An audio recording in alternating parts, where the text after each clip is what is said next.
ওকে, আমরা terrestrial ফটোগ্রামেট্রির already যে তোমার ফটোগ্রাফিক মেজারমেন্টের জন্য যে থিওরিটা সেটা অলরেডি আমরা দেখে আসছি। এবং আমরা তো জানি যে অ্যাটলিস্ট দুইটা তোমার মনে করো ফটোগ্রাফিক স্টেশন থেকে যে কোনো একটা পয়েন্টের বা যে কোনো একটা বস্তুর ছবি তুলতে হবে, অর্থাৎ যাতে করে দুইটা ফটোগ্রাফের ছবিটা ওঠে। তো প্রশ্নটা বুঝি এবং পাশের ফিগারটা দেখি, তাহলে আমাদের বুঝতে সুবিধা হবে আর কি। এখানে বলছে যে দেখো, in a terrestrial photogrammetry a phototheodolite was set up at a. এতে ফটোথিওডোলাইট সেট আপ করা হয়েছে, এখানে এই বরাবর এখানে ফটোথিওডোলাইটটা সেট আপ করা হয়েছে। সেট আপ করার পর বলছে বিতেও আবার সেট আপ করা হয়েছে, অর্থাৎ দুইবার সেট আপ করা হয়েছে দুইটা স্টেশনে। এবং এবিটা হলো বেজ লাইন, যেটা হলো 100 মিটার। এই এ থেকে বি পর্যন্ত টোটাল ডিস্টেন্স যে 100 মিটার সেটাও বলে দিছে। নেক্সট যেটা বলা আছে, দি এক্সিস অফ ফটোথিওডোলাইট এট এ। এতে যে ফটোথিওডোলাইটের যে এক্সিসটা, কোন বরাবর ক্যামেরাটা ধরছি, এই যে এক্সিসটা এএম, এই এএমটা কোন বরাবর আছে সেটা বলে দিছে, একটা অ্যাঙ্গেল ক্রিয়েট করছে। সেই অ্যাঙ্গেলটা হলো 52 ডিগ্রি 32 মিনিট, এই θ1 অ্যাঙ্গেলটা। এইটা এই ডান পাশের ফিগারে দেখো θ1 অ্যাঙ্গেল, অথবা এই যে বাম পাশের ফিগারে দেখো যে কতটুকু অ্যাঙ্গেলে এই জিনিসটা আসলে ঘোরানো হয়েছে, ক্যামেরাটা কত ডিগ্রি অ্যাঙ্গেলে ঘোরানো হয়েছে এটা দেয়া আছে। এটা ধরো θ1 ডিগ্রি দেয়া আছে এবং সেটা হলো 52 ডিগ্রি 32 মিনিট। এবং বিতে বিতে কত ডিগ্রি অ্যাঙ্গেলে ঘোরানো হয়েছে সেটা হলো দেখো, সেটাও এখানে দেয়া আছে, সেটা হলো 40 degree 38 minute. 40 degree 38 minute. So এটা যদি আমরা আরেকবার দেখি, এই জিনিসটা এটা হলো θ2। এই এখানে আসলে এই বেজ লাইনের সাথে কত ডিগ্রি অ্যাঙ্গেলে ক্যামেরাটা ঘোরায় ধরা হয়েছে সেটা দেয়া আছে তোমার θ2। এই যে এটা বিএন, যে অ্যাঙ্গেলটা ক্রিয়েট করছে এবির সাথে, সেটা θ2 এবং সেটাও দেয়া আছে 40 ডিগ্রি 38 মিনিট। সো এই দুইটা জিনিস আমরা বুঝলাম, বেজ লাইনের সাথে কত ডিগ্রি অ্যাঙ্গেলে দুইটা মনে করো যে স্টেশন থেকে ক্যামেরাটা ঘুরায় রাখা হয়েছে। আচ্ছা, এরপরে নেক্সট আমাদের যে কাজ সেটা হলো কি বলছে, যে ফটোগ্রাফ টেকেন ফ্রম এ। এতে একটা ছবি তোলা হয়েছে, এ স্টেশনে বসে আমরা একটা ছবি তুলছি। সেই ছবিতে কি দেয়া আছে দেখো, সেই পিকচারটা যেটা তুমি ক্যাপচার করছো সেটা বলে দিছে যে এই পি পয়েন্টটা, এই যে অনেক দূরবর্তী স্থানে যে একটা পয়েন্ট আছে পি পয়েন্ট, সেই পি পয়েন্টটা দেখা যাচ্ছে আমাদের, আমরা যদি এইভাবে দেখি যে পি পয়েন্টটা আমাদের ফটোগ্রাফিক যে প্লেট, সেই প্লেটে দেখা যাচ্ছে এ পয়েন্টে বসে যখন ছবিটা তুলতেছি সেটা দেখা যাচ্ছে যে কি, যে 4.56 centimeter to the left of the vertical wire. এই ভার্টিক্যাল ওয়্যার থেকে আবার একটু বুঝো, ভার্টিক্যাল ওয়্যার থেকে, এটা তো ভার্টিক্যাল ওয়্যার থেকে এই লেফটের দিকে দেখা যাচ্ছে তোমার নতুন একটা পয়েন্ট, ডি পয়েন্টে দেখা যাচ্ছে কত, 4.56 সেন্টিমিটার বামে। তার মানে এটাকে আমরা বলতে পারি, আমরা এক্স ধরছিলাম, সো আমরা এটাকে নাম দিতে পারি যে xp1 ইজ ইকুয়াল টু, আমরা লিখতে পারি হলো তোমার 4.56 সেন্টিমিটার, এবং সেটা এখানেও লিখে ফেললাম। এবং বলে দিচ্ছে ভার্টিক্যালি, হরাইজন্টাল ওয়্যার থেকে ভার্টিক্যালি কতটুকু উপরে আছে, 2.50 centimeter above the horizontal wire. তার মানে yp1 এর মানও দেয়া আছে এবং সেটাও দেয়া আছে 2.50 সেন্টিমিটার। সো প্রশ্ন থেকে এই ভ্যালুটা পাইলাম। এখন আসো আমরা যদি যাই তোমার মনে করো যে পয়েন্ট বি তে, বি পয়েন্টেও ছবিটা তুলছি, তো বি পয়েন্টে বসে যে ছবিটা তুলছি সেটার কথা কি বলা আছে, সিমিলার কথা এখানেও বলা আছে। এখানে আমাদের yp1 এর মান দরকার নেই, কারণ xp1 এর মান জানলে হয়ে যায়, বাকিটার প্রয়োজন হয় না আর কি, xp2 এর মান আর কি। তো এখানে বলে দিছে দেখো, যদি photograph taken from B, B থেকে তুমি যে ছবিটা তুলছো সেই ছবিটা যে একই পয়েন্ট, ওই পি পয়েন্টটাকে, এই পি পয়েন্টটাকেই দেখা যাচ্ছে তোমার এখানে, সরি, এই পি পয়েন্টের ভার্টিক্যাল এই পয়েন্ট হলো, পজিশন হলো কে আর কি, সোজা কথায় কে তে আসলে পি পয়েন্টটা অবস্থিত মেইনলি। আচ্ছা, সো এই পি পয়েন্টটা এখানে যেটা দেখা যাচ্ছে সেটা হলো লেফট থেকে কতটুকু দূরে দেখা যাচ্ছে, রাইট সাইডে, এই যে দেখো, রাইট অফ দ্য ভার্টিক্যাল ওয়্যারের রাইট সাইডে দেখা যাচ্ছে তোমার 5.80 সেন্টিমিটার। তার মানে সেটা এক্স এর ভ্যালু, নাম দিয়ে দিলাম xp2। আমাদের yp2 এর মান দেয়া থাকলেও দরকার নাই। যদি কোয়েশ্চেনে এক্সামে দেয়া থাকে, তোমরা ইউজ না করেও, ওইটা ইউজ না করে তোমরা অঙ্ক করতে পারবা। সো ওয়াইপি2 আমাদের দরকার নেই, অর্থাৎ ভার্টিক্যাল ডিসটেন্স শুধুমাত্র একটা পজিশন থেকে হইলে হয়ে যাবে। সো এই জিনিসগুলো দেয়া আছে। এবং আরেকটা কথা বলে দেয়া আছে যে focal length of the camera, ক্যামেরার যে ফোকাল লেংথ, ক্যামেরার ফোকাল লেংথ বলতে হলো যে ক্যামেরাটা তুমি ক্যামেরাটা দিয়ে ছবিটা ক্যাপচার করতেছো, সেটা আসলে কতটুকু দূরে ছবিটার পজিটিভ প্লেন বা নেগেটিভ প্লেনটা থাকবে, সেটা হলো এই ফোকাল লেংথ পিএন অথবা এএম। এই ডিস্টেন্সটা এফ বা ফোকাল লেংথ সেটাও দেয়া আছে 12.5 সেন্টিমিটার। তো প্রত্যেকটা জিনিসই যদি আমাদের দেয়া থাকে, এবং এটাও বলে দিছে যে ইনস্ট্রুমেন্ট এক্সিসটা তোমার একদম মিন সি লেভেল থেকে 105 মিটার উপরে আছে। ইনস্ট্রুমেন্ট এক্সিস এটা কিন্তু বলে দেয় না যে স্টেশন এ বা স্টেশন বি কতটুকু উপরে আছে, সেটা বলে দেয় না, বলে দিছে ইনস্ট্রুমেন্ট এক্সিস। তার মানে ধরো আমি যদি এভাবে দেখি যে তুমি এই পয়েন্টে ছবিটা তুলতেছো, এই যে এ পয়েন্টটা, এ পয়েন্টে মূলত এ পয়েন্টটা হলো ভূমিতে, ধরো এটা হলো এ পয়েন্ট ভূমিতে। অথবা আমি যদি আরেকটু ক্লিয়ার করি যে ভূমিটা হলো এই এ পয়েন্টে আছে, আর মিন সি লেভেল অনেক নিচে আছে। সো মিন সি লেভেল থেকে একদম ক্যামেরা এক্সিস পর্যন্ত, একদম ক্যামেরা এক্সিস পর্যন্ত হাইট দেয়া আছে বা রেডিউস লেভেল দেয়া আছে। কত দেয়া আছে? Elevation 105.05 metre. তার মানে আমরা যদি এই কে পয়েন্ট বা পি পয়েন্টের হাইট যদি নির্ণয় করতে চাই, এই পি পয়েন্ট আসলে এই পয়েন্টে অবস্থিত। সো এই যে টোটালটা ডিসটেন্স যদি এইচটা নির্ণয় করতে পারি, তাহলে জাস্ট এই যে হাইটটা, এটার সাথে এইচটা যোগ করে দিলে পি পয়েন্টের টোটাল রেডিউস লেভেল পাবো না? জি স্যার। জি স্যার। সো এটা আমরা লাস্টে আবার ক্যালকুলেট করব, অলরেডি আমরা থিওরিতেও দেখে আসছি। সো আমরা ম্যাথটা শুরু করে দেই।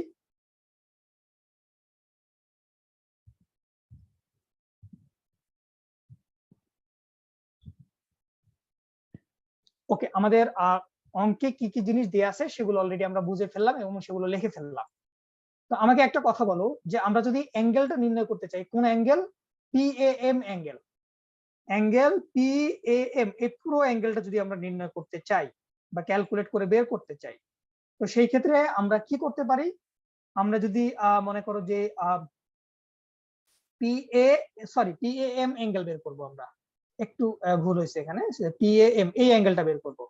তো এই অ্যাঙ্গেলটা বের করলে কিন্তু আমরা জানি এইটা জিনিসটা আসলে কিরকম। যদি আমরা এটা আসলে টপ ভিউ দেখতেছি, তো তোমরা তো ফিগার দেখছোই যে এটা আসলে জিনিসটা হলো কি, এটা হলো হরাইজন্টাল ডিসটেন্স আর এটা হলো এরকম ভার্টিক্যাল ডিসটেন্স। তো এটা যেহেতু ভার্টিক্যাল ডিসটেন্স এবং এটা যেহেতু একটা হরাইজন্টাল ডিসটেন্স, সো এখানে তোমার মনে করো যে এটা যেহেতু তোমার কি হয়, এটা যদি তোমার অ্যাঙ্গেল হয়, তো অ্যাঙ্গেলের বিপরীত বাহুটা কিন্তু লম্ব, অর্থাৎ ডিএমটা হলো লম্ব, মানে এক্সপি1টা লম্ব। ভূমিটা কি? ভূমিটা হলো এম, ভূমিটা হলো এম। সো এফ, তো আমরা লিখতে পারি তাহলে ডিএম লম্ব ডিভাইডেড বাই ভূমি, পেয়ে গেলাম এক্সপি1 ডিভাইডেড বাই থিটা1, সরি এক্সপি1 ডিভাইডেড বাই এফ, মান বসাই দিলাম, পেয়ে গেলাম। টেন ইনভার্স করে দাও, টেন ইনভার্স করলে পেয়ে গেলা এই কোণটার মান তোমার স্যার 20 এক্সপি1 ডিগ্রি। লম্ব কিভাবে, ওই চিত্রটা আবার দেখতে একটু বুঝবো, মানে আমি চিত্রটাই তাহলে চলে যাই, তুমি যেহেতু চিত্রটা প্রবলেম স্যার। হচ্ছে, আমরা মনে হয় যে 3D তেই চলে যাই নাকি? জি স্যার। ওকে, আমরা 3D তে যাই, আবার পাশাপাশি 3D রাখি। এবার দেখো, এবার কি বুঝতেছো? এই কোণটা তুমি নির্ণয় করতেছো, জি স্যার।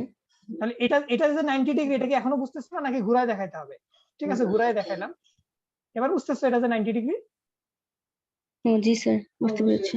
এবার তো বোঝা যাচ্ছে। ওকে, ঠিক আছে, এটাই হলো আমাদের মেইন উদ্দেশ্য, আমরা বুঝলাম। সো লিখে ফেললাম তোমার এই অ্যাঙ্গেলটার মান আমরা পেয়ে গেছি। তো এই অ্যাঙ্গেলটা যদি মান পেয়ে যাও এবং থিটা1টা যদি যোগ করে দাও, তাহলে টোটাল এই ত্রিভুজের অ্যাঙ্গেলটা পাবা না? থিটা1টা যোগ করে দিলে তুমি জি এই স্যার। অ্যাঙ্গেলটা পাইছো, থিটা1 যোগ করে দাও, তাহলে টোটাল অ্যাঙ্গেলটা পাবা, পেয়ে যাবা টোটাল অ্যাঙ্গেলটা। আমরা কিভাবে বের করতে পারি সেটাও মানে বুঝে গেলাম। সিমিলারলি আমরা যদি একইভাবে যদি বিতেও এই সিমিলার সূত্র ইউজ করি, তাহলে এই সূত্রটা পাবো না, এই কোণটা পাবো না, এই যে তোমার পিবিএন, এই কোণটা পাবো না, সেটার সাথে থিটা2 যোগ করে দিলে তোমার টোটাল পিবিএ, এই টোটাল কোণটা পাবো না আবার? জি স্যার। সেই কাজটাই এখন আবার করা হয়েছে। সো আমরা দেখি, তাহলে দুইটা কোণই কিন্তু আমরা বের করে ফেলছি অলরেডি, দুইটা কোণই কিন্তু আমরা অলরেডি বের করে ফেলছি।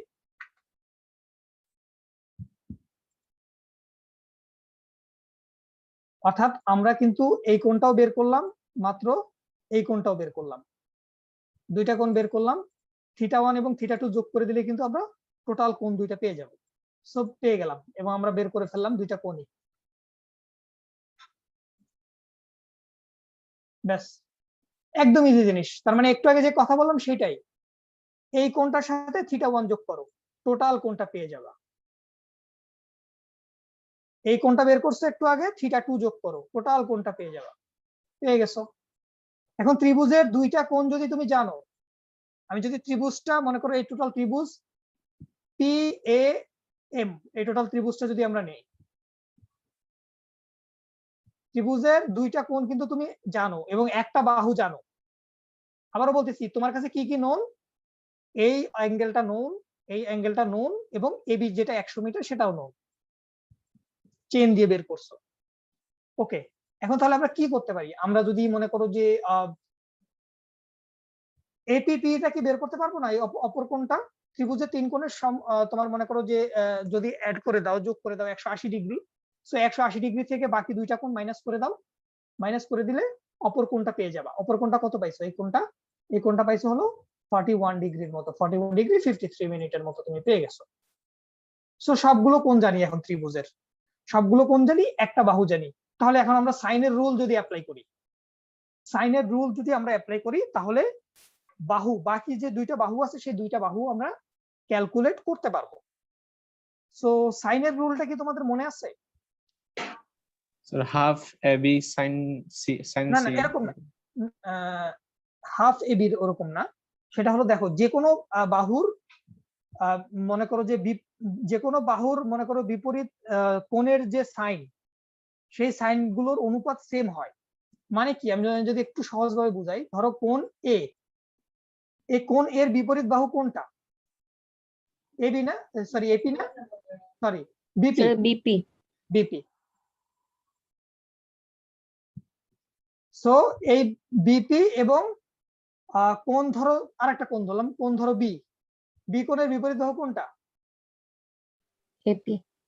তো এই এগুলোর সাইনের অনুপাত সমান হবে। তার মানে এটা সাইন, এটাও সাইন যদি দাও, তাহলে এই যে অনুপাতগুলো সেম হবে, মাঝখানে তুমি ইকুয়াল টু দিতে পারবা তখন।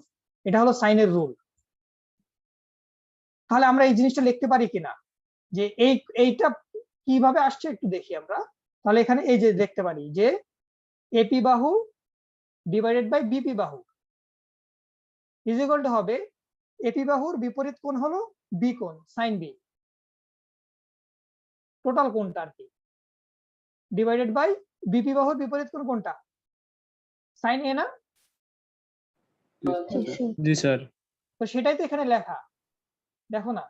তো এখান থেকে তোমার দরকার হলো এপির মান, তো এপির মানটা রাখো এবং কি করবা?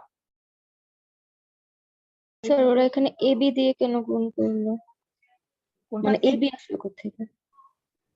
আর আমি শেষ করি আগে। ও আচ্ছা, হ্যাঁ, সরি সরি, এখানে একটা জিনিস ভুল হয়েছে। আমাদের কাছে তো দুইটাই আননোন, আমরা এপিও জানি না, বিপিও জানি না। সো এটা না নিয়ে আমরা এবি নিয়ে নেই, দুইটা আননোন না, তাহলে আমরা বের করবো কিভাবে? জি দুইটা স্যার। আননোন দিয়ে করবো না, আমাদের এবি তো নোন। সো আমরা AP by AB equal to লিখতে পারি, এবির বিপরীত কোণ এখন কোনটা? পি কোণ না, সাইন পি। এবার ঠিক আছে, এবার তাহলে আর গুণন করো, এপি এদিকে থাকবে আর এদিকে চলে যাবে এবি ইন্টু কি, sine B divided by sine P. এবার বুঝছো তো নাকি? জি স্যার। স্যার সো আমরা পেয়ে গেলাম এপির মান। জি স্যার। এখন এই প্রশ্নে কিন্তু বিপির মান চায় নাই। তোমাদের কাছে যদি বিপির মান চাইতো তাহলে কি করতাম? ধরো তোমাদের কাছে আমি কোশ্চেনে বললাম যে এপিও বের করো, বিপিও বের করো, অর্থাৎ তুমি চেইন ইউজ করতে পারবা না, পি পয়েন্টে তুমি যেতে পারতেছো না। ধরো মাঝখানে ধরো একটা নদী আছে, তো তুমি ইচ্ছা করলে কিন্তু পি পয়েন্টে যেতে পারবা না। সো তুমি তাহলে কিভাবে এই এপি বিপি নির্ণয় করবে? এপি তো নির্ণয় করছে এই সূত্র দ্বারা, বিপিও কি সিমিলারলি করা যাবে কিনা সাইনের রুল অ্যাপ্লাই করে? জি স্যার। কিভাবে জি, করবো? স্যার। তুমি এবি জানো, একইভাবে এবি নিচে থাকলো, ধরো এবির বিপরীত কোণ তো জানোই সাইন পি, আর বের করতে হবে বিপি। বিপির বিপরীত কোণ কোনটা? এই এ কোণ না, এ কোণও কিন্তু নির্ণয় করছো, এই এ কোণটা নির্ণয় করছো না? জি স্যার। তো সাইন এ বলো, শেষ। সবই নোন, শুধুমাত্র জানো না বিপি। বের করা যাবে না একইভাবে বিপিও? জি স্যার। তো আমরা সিমিলার ওয়েতে এপি বিপি দুইটাই বের করতে পারবো। ওকে, সো এপি বিপি যেটাই বের করি, এইচ এর সূত্র তো জানি, এইচ এর সূত্র অলরেডি আমরা মনে করো যে ডিরাইভেশন দেখে আসছি। সেটা হলো ওয়াইপি, যে কোনো একটা, এই এইচ এর সূত্র এই এপি দিয়েও করা যাবে, আবার বিপি ক্যালকুলেট করে বিপি দিয়েও কিন্তু করা যাবে। অলরেডি আমি বলে দিচ্ছি যে এইচ ইজ ইকুয়াল টু লিখতে পারবো আমরা তখন ওয়াইপি2, তখন কিন্তু ওয়াইপি2 এর ভ্যালু লাগবে, এখানে ওয়াইপি2 এর ভ্যালুটাও লাগবে। ওয়াইপি2 ডিভাইডেড বাই রুট ওভার, তখন হবে সূত্রটা যে এফ স্কয়ার প্লাস এক্সপি2 স্কয়ার, কারণ পুরোটা বি দিয়ে করতেছি, ইনটু এপির জায়গায় হবে বিপি। তখনও আমরা এইচ এর মান বের করতে পারবো যদি আমরা এখানে ওয়াইপি2 এর ভ্যালু আমাদের দেয়া থাকে। ওকে, সো আমরা জানলাম, এখান থেকে আমরা এই যে দেখো সূত্রে জাস্ট মানগুলো বসাই দিচ্ছি। এবং আরএল এর সূত্র তো জানি, ইনস্ট্রুমেন্ট এক্সিস পর্যন্ত হাইট দেয়া থাকলে শুধুমাত্র এইচ যোগ করে দিলে আরএলটা পেয়ে যাবো, শেষ। একদম ইজি। সো আমাদের ম্যাথটা শেষ হলো, এক্সামে যাতে আসলে আমরা পারি। এখন আসো যে এরিয়াল ফটোগ্রামেট্রি জিনিসটা সম্পর্কে আমি আগে একটু তোমাদেরকে একটা এই ভিডিও দেখাতে চাচ্ছিলাম।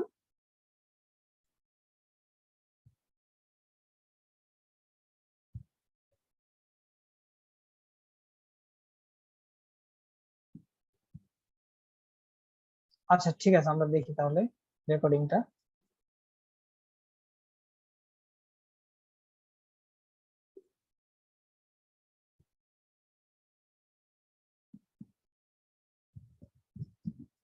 মানে এটা জাস্ট একটা অ্যানিমেশন আর কি। ধরো এটা একটা এয়ারক্রাফট, তার নিচে একটা ভার্টিক্যাল কি ক্যামেরা আছে, এবং ক্যামেরাটা দিয়ে তুমি একটা টোটাল এরিয়ার তুমি মনে করো যে ফটোগ্রামেট্রিক সার্ভে করবা, এরিয়াল ফটোগ্রাফি গ্যামেট্রি করবা আর কি। তো সেটার জন্য অবশ্যই তোমার ছবি তুলতে হবে। তো এক একটা ছবি কতটুকু এরিয়া জুড়ে তোমার মনে করো যে ছবিটা তুলতেছে, ধরো বিশাল বড় একটা এরিয়া জুড়ে ছবিটা তুলতেছে, এবং সেটাই ছোট স্কেলে মনে করো তুমি একটা মনে করো ছোট একটা পিকচারে দেখতেছো। তো এরকম করে শুধুমাত্র একটা না, আরো অনেকগুলো ছবি যদি তোমার মনে করো যে তোলা হয়, তখন একটা ছবি এবং আরেকটা ছবি দিয়ে তুমি মনে করো যদি কি করো ওভারল্যাপ করো, তখন ফাইনাল ছবিটা তুমি পাবা। এবং গ্রাউন্ডে কিছু কন্ট্রোল স্টেশন রাখতে হয়, কন্ট্রোল পয়েন্ট, যে কন্ট্রোল পয়েন্ট গুলোর ইলিভেশন এবং তার মনে করো যে পজিশন গুলো তোমার জানা। তো এই কন্ট্রোল পয়েন্ট গুলো নিয়েই আমাদের আসলে কি করতে হয়, কন্ট্রোল পয়েন্ট গুলো সিলেক্ট করে দেন তুমি ছবিটা উপর থেকে ছবিগুলো তুলবা। তো এখানে জাস্ট আমরা একটা মনে করো যে এআই দেখছি, একটা ছবি তুলতে পারে এরকম না, অনেকগুলো ছবি তুলবে আর কি। সেভাবে যেতে থাকবে, উড়ে উড়ে যেতে থাকবে, এবং মানে ফ্লাই করার সাথে সাথে ছবিগুলো তুলতে থাকবে আর কি। ওকে, সো এরিয়াল ফটোগ্রামেট্রি সম্পর্কে মেইনলি কি কি অপারেশন করতে হয় এরিয়াল ফটোগ্রামেট্রিতে, সেগুলো একটু দেখি। সেটা হলো, শুরুতেই তুমি যেহেতু হিউজ একটা তোমার মনে করো যে অ্যামাউন্টের এখানে একটা কস্ট লাগবে, সো তোমার শুরু থেকেই একটা অ্যাডভান্সড প্ল্যানিং করতে হবে। নেক্সট তোমার যে কাজ সেটা হলো, তুমি যে এয়ারক্রাফটটা ফ্লাই করাবা, কতবার ফ্লাই করাবা, কয়টা তুমি মনে করো ছবি পিকচার ক্যাপচার করবা, এই জিনিসগুলো আগে থেকে একটু ক্যালকুলেট করে নিতে হয়। কত স্পিডে ফ্লাই করবা, ঠিক আছে, সেখানকার উইন্ড স্পিড কি ধরনের, কি এই অনেকগুলো আর কি জিনিস কনসিডার করে তোমার ইয়া করতে হয় আর কি, এটা মানে ফিল্ডে এক্সিকিউট করতে হয়। এবং ফাইনালি ছবি তুলবা বা ফটোগ্রাফি করবা। এবং গ্রাউন্ডে কিছু কন্ট্রোল স্টেশন আগে থেকে তোমার চুজ করা থাকবে, সেই কন্ট্রোল স্টেশন গুলো তুমি দুই ভাবে চুজ করতে পারো। একভাবে চুজ করতে পারো হলো তোমার আগে থেকেই তোমার মনে করো যে কিছু কন্ট্রোল পয়েন্ট স্টেশনের তোমার আগে থেকেই তোমার মনে করো রিডিউস লেভেল, তার পজিশন গুলো যদি জানা থাকে, তাহলে সেগুলো তুমি কন্ট্রোল পয়েন্ট হিসেবে ইউজ করতে পারো।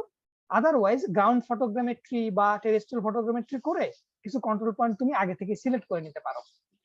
এবং ফাইনালি তোমার এই ফটোগ্রাফি করার পর ফাইনালি ওই গ্রাউন্ড কন্ট্রোল পয়েন্ট গুলোকে তোমার রেফারেন্স ধরে সবগুলো ছবি তোমার কি করতে হবে, একটার উপর আরেকটা কম্পাইল করতে হবে, ওভারল্যাপ করে ম্যাপটা ক্রিয়েট করতে হবে।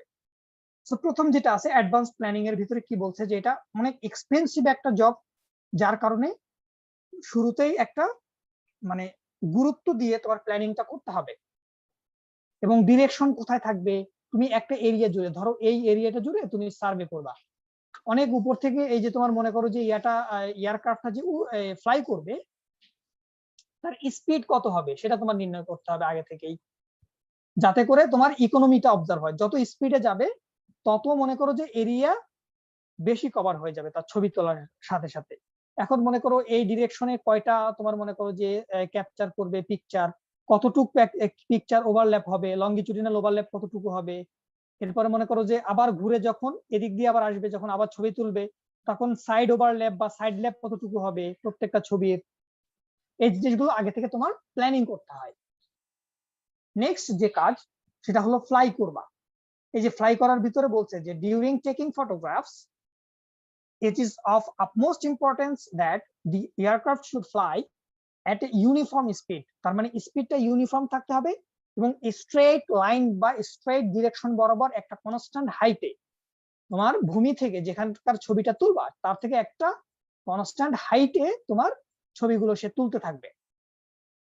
নেক্সট যে কাজ সেটা হলো কি বলছে, if there is any variation in flight altitude, যদি ফ্লাইটের অ্যালটিটিউডে এই যে হাইটে যদি কোনো ভেরিয়েশন হয় সেই ক্ষেত্রে কি হবে, the scale of photographs will be changed.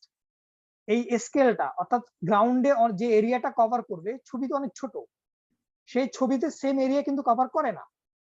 So এই ক্ষেত্রে কি হয়, এই ক্ষেত্রে তোমার একটা প্রবলেম হতে পারে, সেটা হলো স্কেলটা চেঞ্জ হয়ে যেতে পারে। সো কনস্ট্যান্ট হাইটটা আমাদের কি করতে হয়, কনফার্ম করতে হয়। এরপরে বলছে on the other hand any tilt of the camera, ক্যামেরার এক্সিসটা যদি পুরোপুরি ভার্টিক্যাল না থেকে একটু যদি টিল্টেড হয়ে যায়, সো এই ক্ষেত্রে তখন কিন্তু প্রবলেম হতে পারে, ছবিগুলোর ডিস্টরশন ক্রিয়েট হয়। সো ফ্লাইং এর কি কি জিনিস আমাদের গুরুত্বপূর্ণ সেটা দেখলাম। বলছে যদি if the flight is not properly planned there will be crabbing and drifting effect on the photo. এবং ড্রিফটিং জিনিসটা কি সেটা একটু দেখি আগে, শুরুতেই দেখি ক্র্যাব। ক্র্যাব বলছে crab is the term given to designate the angle from between flight line and the edges of the photographs in direction of flight। তো এই জিনিসটা একটু আমরা মনে হয় যে ছবিতে দেখলেই মনে হয় যে ক্লিয়ার হবে। সেটা হলো শুরুতেই দেখো ক্র্যাব জিনিসটা কি, ডান পাশে দেয়া আছে। সেটা হলো ধরো এমন যে তুমি এটা কি, যে অ্যাঙ্গেলটা যদি ফর্ম করে, কোনো কারণে একটা অ্যাঙ্গেল ফর্ম করলো, যে ফ্লাইট লাইন যেটা, এটা হলো ফ্লাইট লাইন, এই কালো কালারের যেটা আছে এই লাইনটা হলো তোমার ফ্লাইট লাইন, এই যে ফ্লাইট লাইনটা। এবং যে ছবি তুমি তুলতেছো সেই ছবিটাও এরকম ফ্লাইট লাইনের পারপেন্ডিকুলার নাই, ক্যামেরা ঘুরে যাওয়ার কারণে ছবিটা কি হয়ে গেছে, এরকম বাঁকা হয়ে গেছে, প্রত্যেকটা ছবি একদম সিমিলার ওয়েতে বাঁকা আসতেছে। তাহলে এই যে অ্যাঙ্গেলটা সে ফর্ম করতেছে, কোন অ্যাঙ্গেলটা, অ্যাঙ্গেলটা একটু দেখাই আমি, এই যে অ্যাঙ্গেলটা ফর্ম করতেছে দেখো,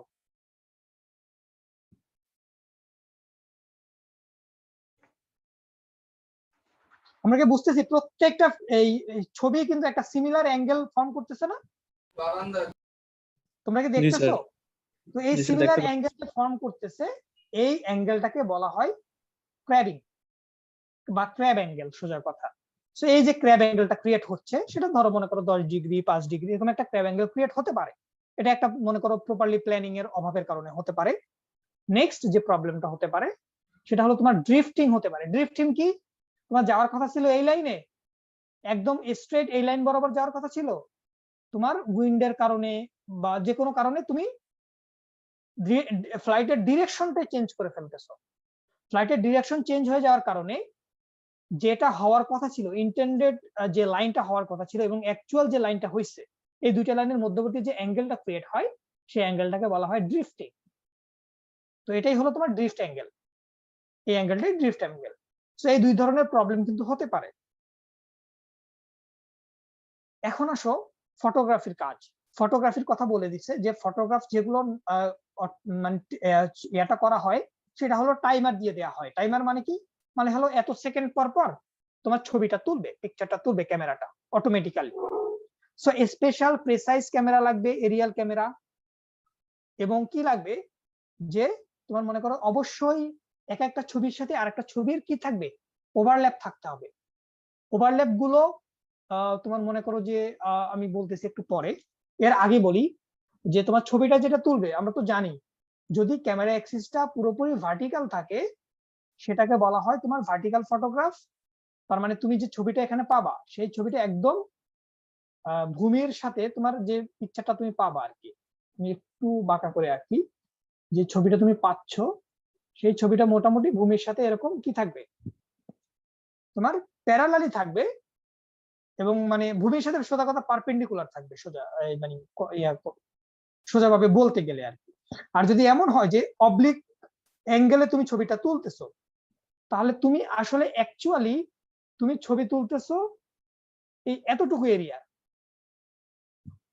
এবং সেই ছবিটা কিন্তু দেখা যাচ্ছে এভাবে। সো তখন কিন্তু একটা অ্যাঙ্গেল ফর্ম করে ভার্টিক্যাল অ্যাক্সিসের সাথে, যেটাকে আমরা অবলিক অ্যাঙ্গেল বলে থাকি।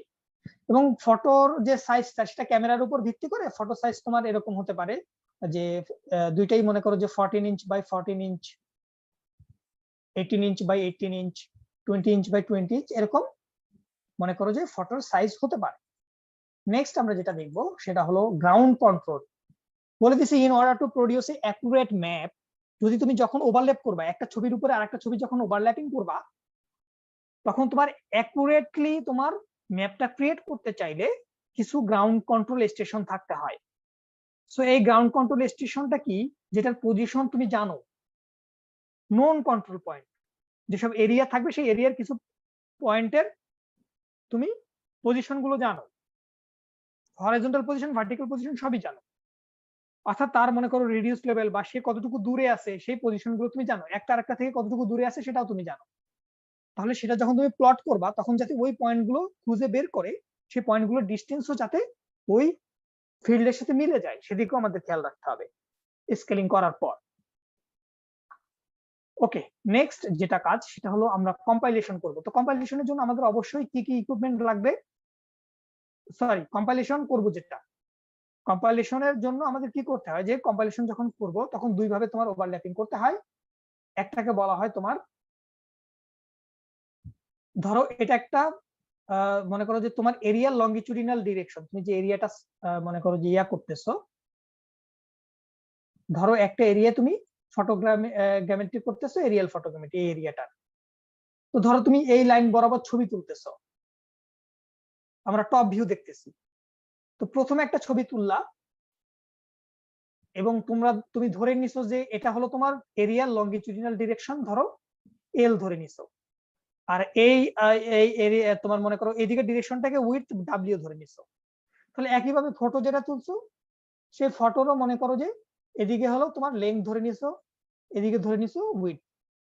সো লেন্থ বরাবর কতটুকু ওভারল্যাপ করবে একটা ছবির সাথে আরেকটা ছবি, সেটাকে বলা হয় তোমার লঙ্গিচুডিনাল ওভারল্যাপ, লঙ্গিচুডিনাল ওভারল্যাপ। আর যদি মনে করো পাশাপাশি আরেকটা ছবি তুললা পরবর্তী লাইনে গিয়ে, ধরো এই লাইনে তুমি এয়ারক্রাফটটা ঘুরায় আনছো এবং পাশাপাশি আবার ছবি তুলতেছো, তো পাশাপাশি তুমি যদি আবার ছবিটা তুলো সেই ক্ষেত্রে সাইড ওয়াইজ কিন্তু আরেকটা ল্যাপিং হবে। আমরা যদি একটু বোঝার চেষ্টা করি যে সাইড ওয়াইজ আরেকটা ল্যাপিং হবে না একটা ছবির সাথে আরেকটা ছবি, বুঝতেছি এবার? তো সাইড ওয়াইজ যে ল্যাপিংটা হবে, এই যে সাইড ওয়াইজ যে ল্যাপিংটা হচ্ছে এই পাশে দেখো, এটাকে বলা হয় সাইড ল্যাপ, এইটাকে বলা হয় সাইড ল্যাপ। তো এটা কত পার্সেন্ট, এটা পার্সেন্টেজে প্রকাশ করে যে টোটাল ছবির কত পার্সেন্ট। ঠিক একইভাবে লঙ্গিচুডিনাল ওভারল্যাপও টোটাল ছবির কত পার্সেন্ট সেটা পার্সেন্টেজে আমরা কি করে থাকি, মানে ডিনোট করে থাকি। তো আমাদের টোটাল কি কি জিনিস লাগে আমাদের এই এরিয়াল ফটোগ্রামেট্রি করার জন্য? অবশ্যই একটা এয়ারক্রাফট লাগবে, তারপরে লাগবে একটা এরিয়াল ক্যামেরা লাগবে, প্রেসাইজ ক্যামেরা, এবং তোমার মনে করো যে ম্যাপ প্লটিং করার জন্য একটা ছবির সাথে আরেকটা ছবি যে তুমি কি করবা, প্লট করবা, একটার সাথে আরেকটা ওভারল্যাপ করবা, সেটার জন্য কিছু তোমার প্লটিং অ্যাক্সেসরিজ লাগে, ডাটা যাতে তোমার ম্যাপ যাতে ইন্টারপ্রিটেশন করতে পারে সেই ধরনের অ্যাক্সেসরিজ লাগে আর কি।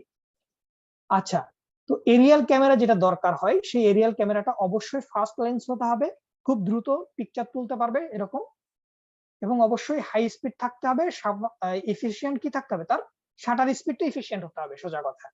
এবং অবশ্যই তোমার হাই স্পিডে সে যাতে কি করতে পারে, তোমার ফিল্মটা ইমালশন করতে পারে। মানে এগুলো হলো তার কি ক্রাইটেরিয়া, মানে এরিয়াল ক্যামেরার কি কি মনে করো কোয়ালিটি থাকা উচিত। এবং তার ভিতরে যাতে তোমার ম্যাগাজিন যেটা হোল্ড করবে মানে সেটা যাতে অনেক বড় রোল হতে হয় আর কি, অনেকগুলো ছবি যেহেতু তুলবে সে, ধরো 100 200 800 900 এরকম ছবি তোলা হতে পারে, সেক্ষেত্রে তোমার অনেকগুলো রোলের কি ফিল্ম বা ম্যাগাজিন, যাতে একটা ম্যাগাজিন থাকে যেখানে অনেকগুলো ফিল্মের রোল সে যাতে ক্যারি করতে পারে। স্কেলটা এখন যদি আমরা একটু বুঝতে চাই, স্কেলটা যদি আমরা এখন একটু দেখি যে স্কেলটা কি জিনিস। দেখো ধরো তুমি ছবি যেটা তুলতেছো সেটা ভূমি থেকে তোমার h-h দূরত্বে আছে, সেটা একটু এখনই আমরা একটু দেখি। ধরো কথার কথা, তোমার ক্যামেরাটা ভার্টিক্যালি, ক্যামেরার যে তোমার এই ক্যামেরার যে মেইন পয়েন্টটা যেখানে আছে সেটা হলো ভার্টিক্যালি ও পয়েন্টে আছে, এবং সেটা মিন সি লেভেল থেকে ক্যাপিটাল এইচ হাইটে আছে, মিন সি লেভেল থেকে বা যে কোনো একটা ড্যাটাম থেকে, ড্যাটাম বা মিন সি লেভেল থেকে ধরো তোমার আছে হলো ক্যাপিটাল এইচ ডিস্টেন্সে, এবং সে তার পজিটিভ প্লেন যেটা পিকচার প্লেন যেখানে তৈরি হবে সেটা ফোকাস দূরত্বে ক্রিয়েট হবে, সে ফোকাস দূরত্ব এফ এ ক্রিয়েট হবে। এবং ধরলাম আমরা যদি মনে করো যে এটা তো 2D একটা ছবি দেখতেছি, 3D তে যদি আমরা দেখতে চাই তাহলে জিনিসটা কি হলো, ধরো ধরো তুমি যে ছবিটা তুলতেছো সেটা আসলে ওই দিকেও থাকবে, সেই ছবিটা আসলে আমি একটু এভাবে দেখাই তোমাদের, এই ছবিটা আসলে এই দিকেও থাকবে, আমরা কি বুঝতেছি? এইদিকে থাকলে মূলত এরকম হবে না জিনিসটা, এখানেও তুমি মনে করো যে এরকম যে ছবিটা পাবা সেই ছবিটা কি এরকম পাবা কিনা?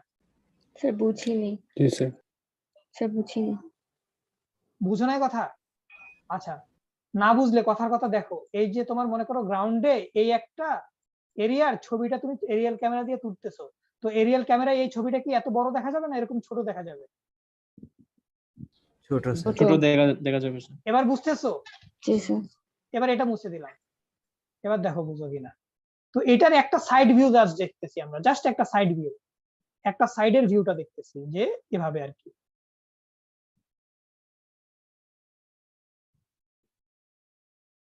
এবার বুঝা গেছে তো? এই একটা সাইডের একটা ভিউ দেখতেছি, এখানে একটা ইলিভেশন দেখতেছি, ঠিক আছে? জি স্যার। সো মিন সি লেভেল থেকে ক্যাপিটাল এইচে আছে, এবং ধরে নিলাম তুমি যে গ্রাউন্ডের পিকচারটা ক্যাপচার করতেছো সেই গ্রাউন্ডটা হলো তোমার ড্যাটাম থেকে স্মল এইচ দূরত্বে আছে। তাহলে ক্যাপিটাল এইচ থেকে টোটাল হাইট থেকে তুমি যদি এইটা মাইনাস করে দাও, টোটাল এই যে এইচ যেটা, সেই এইচ থেকে এটা মাইনাস করে দিলা, তাহলে কি এটা পেয়ে যাবে না যে জি ভূমি স্যার। থেকে কতটুকু উপরে ক্যামেরাটা আছে, ক্যামেরার যে ইয়াটা কেন্দ্রটা, সেই কেন্দ্রটা কতটুকু, সেন্টারটা কতটুকু উপরে আছে, সেটা হবে capital H minus small H. So পেয়ে গেলাম। এবং তোমার যেটা গ্রাউন্ডে স্টেশন এ রিপ্রেজেন্ট করে সেই স্টেশন এর তাই তোমার পিকচারে স্মল এ রিপ্রেজেন্ট করতেছে, গ্রাউন্ডে যেটা স্টেশন বি রিপ্রেজেন্ট করে সেটাই তোমার পিকচারে স্মল বি রিপ্রেজেন্ট হিসেবে রিপ্রেজেন্ট করতেছে। গ্রাউন্ডে যেটা ডিস্টেন্স এ বি সেটাই তোমার পিকচারে ডিস্টেন্স হবে স্মল এ বি। সো এখানে একটা স্কেল আছে, একটা নির্দিষ্ট স্কেলে জিনিসটা কি ছোট হয়ে গেছে, সেই স্কেলটাই আমরা বের করব। তো আমরা কি করলাম, আমরা ভার্টিক্যালি তোমার একটা লাইন টানলাম ও থেকে এন পর্যন্ত, গ্রাউন্ড পর্যন্ত। সো তোমার মেইনলি আসলে এন পয়েন্ট যেটা সেটাই তোমার পিকচারে রিপ্রেজেন্ট করতেছে স্মল এন পয়েন্ট হিসেবে। ওকে, তাহলে এখন আসো আমরা প্রমাণটা করি স্কেলের। বলছে ফর প্লেন টেরেন, যদি তোমার এই টেরেনটা একদম প্লেন হয় তো সেই ক্ষেত্রে কি হবে, সেই ক্ষেত্রে আমরা কিন্তু লিখতে পারি যে স্কেল, আমরা তো জানি স্কেল মানে কি, স্কেল মানে হলো যে কোনো একটা ডিস্টেন্স তোমার ফটোগ্রাফে বা ম্যাপে কতটুকু ডিভাইডেড বাই অ্যাকচুয়ালি গ্রাউন্ডে কতটুকু। আমরা তো স্কেলের সংজ্ঞা জানি যে যে কোনো ফটোগ্রাফ বা যে কোনো ম্যাপে একটা লাইনের ডিস্টেন্স কতটুকু ডিভাইডেড বাই গ্রাউন্ডে ওই ডিস্টেন্সটুকু কতটুকু রিপ্রেজেন্ট করে সেটা।